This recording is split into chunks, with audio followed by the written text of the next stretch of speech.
Papoose, you have my lawyer's information. If you can't afford to retain a lawyer, since your lawyer that the number you gave us has not been retained yet, I told you I'll pay for it. If somebody over there that loves you wants to pay for it, great. That will make me happy. Everything is signed and ready to go. I don't want nothing. I'm not even asking for child support. My daughter's school, her babysitter, her nanny, her gymnastics, her swimming, her dancing, her healthcare, her all of that. I take care of it like I've always done. I don't need anything. I just like to express this one thing. All these girls be like, thank you to my man. And I want to say, to my hands, thank you to my hands.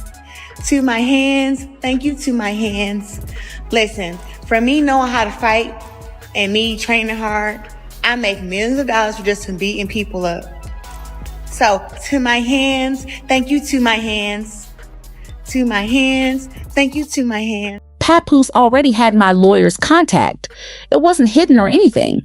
Claressa Shields made it clear that everything was already arranged and there was no confusion about what needed to happen next. She even said that if he couldn't afford a lawyer, she would take care of it herself without any hesitation. She also added that if someone close to him, someone who cares about him, wanted to step in and cover it, she would actually be fine with that too. She was clearly trying to keep things calm and avoid drama. She emphasized that she doesn't want anything from him, no child support, no financial help, nothing at all. She said she handles everything for her daughter herself: school, babysitter, nanny, gymnastics, swimming, dancing, and healthcare, and has been doing it from the start. She made it clear she's never depended on a man for those responsibilities.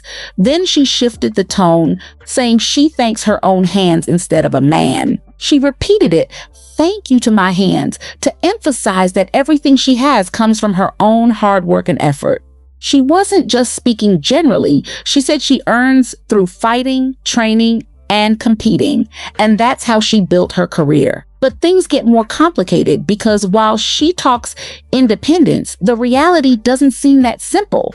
People say Claressa got caught up in a fantasy about Papoose. She thought things were solid, even with Remy Ma in the picture. They were seen together often, and she even called him a cheat code to life. Now the story is shifting. Instead of praise, she's hinting at betrayal, saying she was played while he may still have ties to his past. And that's where people start asking the real question: did she really not see this coming?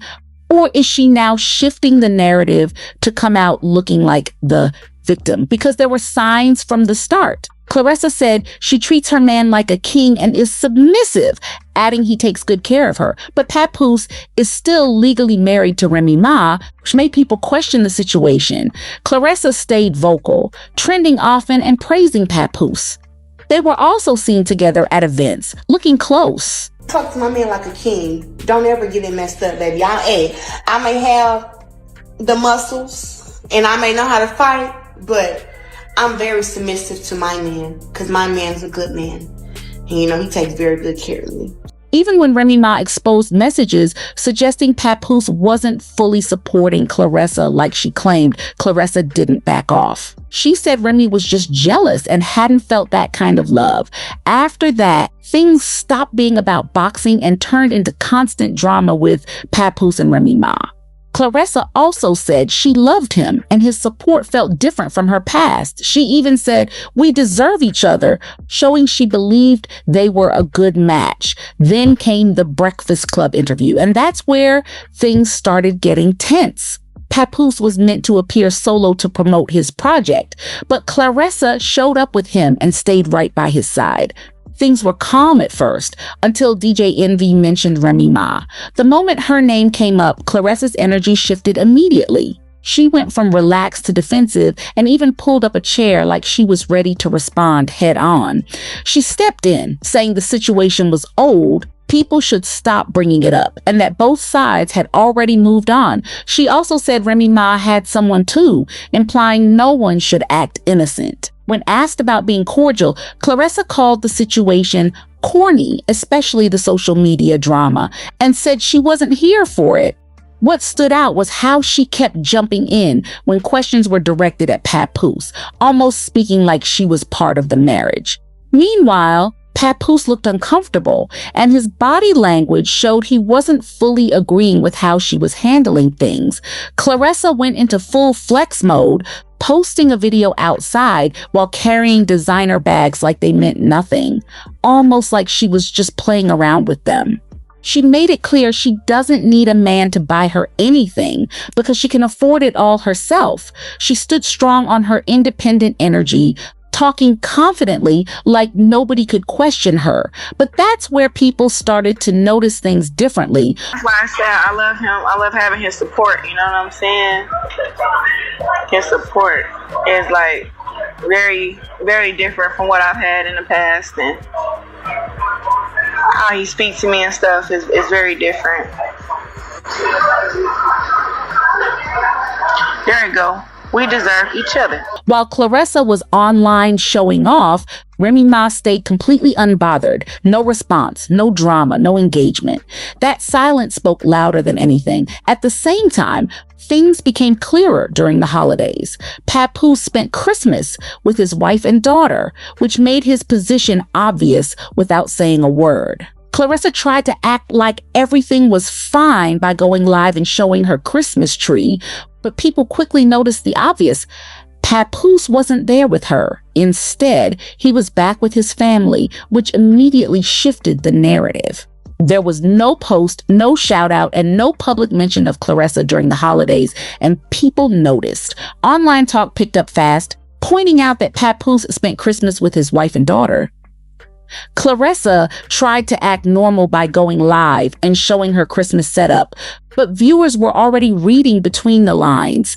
She responded that he wasn't with Remy either and was with his mom and family, but many didn't accept that. When she called Remy an ex-wife, she got corrected online since they're still legally married. After that, people started saying she was focused on proving she was chosen over Remy, and it became more about validation than the relationship itself. It'll be 2 years next year in September. We at the end of the year. Some of this stuff is just so old. You know, it's so old to talk about, to bring up, to keep harping on it. It's like they're separated. She got somebody too. Like, don't act like you're just over here. Like, she's happy, we're happy. And that's it. Like, I don't know what Is it cordial though? Is it cordial or are you just... It was corny. It's always corny to do social media shit. You know what I'm saying? Who wants that? Who wants to be a part of the circus? So I just felt like it was corny.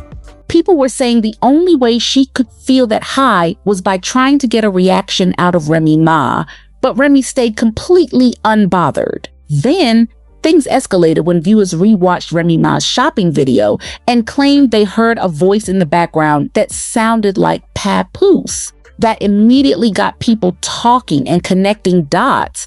If he really was there shopping with Remy, it started to explain why Claressa was reacting so strongly online. And for some, it raised even bigger questions about the situation, especially if he was the one paying for it while everything else was unfolding publicly. Claressa tried to bounce back quickly, saying Papoose had still gotten her luxury gifts for Christmas and that he came through for his queen. She claimed he was thinking about her the whole time. She then showed off a Louis Vuitton travel bag, talking about how she'd even use it for the gym, and hyped it up like it meant everything was still solid between them. I ain't gonna lie.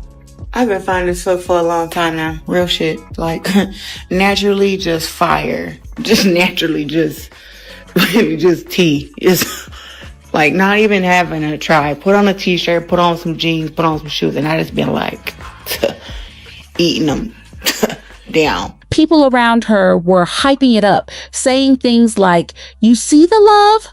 He dropped the bag on her. This is real love," trying to frame it as something solid. But online, a lot of people weren't convinced. They started pointing out that the same luxury items she was showing had already been mentioned by her before, which made the situation look inconsistent and fueled more speculation. From there, the narrative shifted again. Some people began saying she was trying too hard to prove a point, while others believed she got caught up in a situation that wasn't as clear-cut as it seemed. The discussion moved toward her feeling misled and realizing things weren't as straightforward, especially with Papoose still legally tied to Remy Ma. Now people are saying this situation might fall apart soon. Even when Claressa tried to explain, the internet didn't move on. From the start, some felt things looked off, going from Remy Ma to Papoose and going public quickly. Comments have been harsh, with people questioning everything. Now it's unclear if it ends soon or continues a bit longer. The main question is whether Claressa was played or ignored the signs.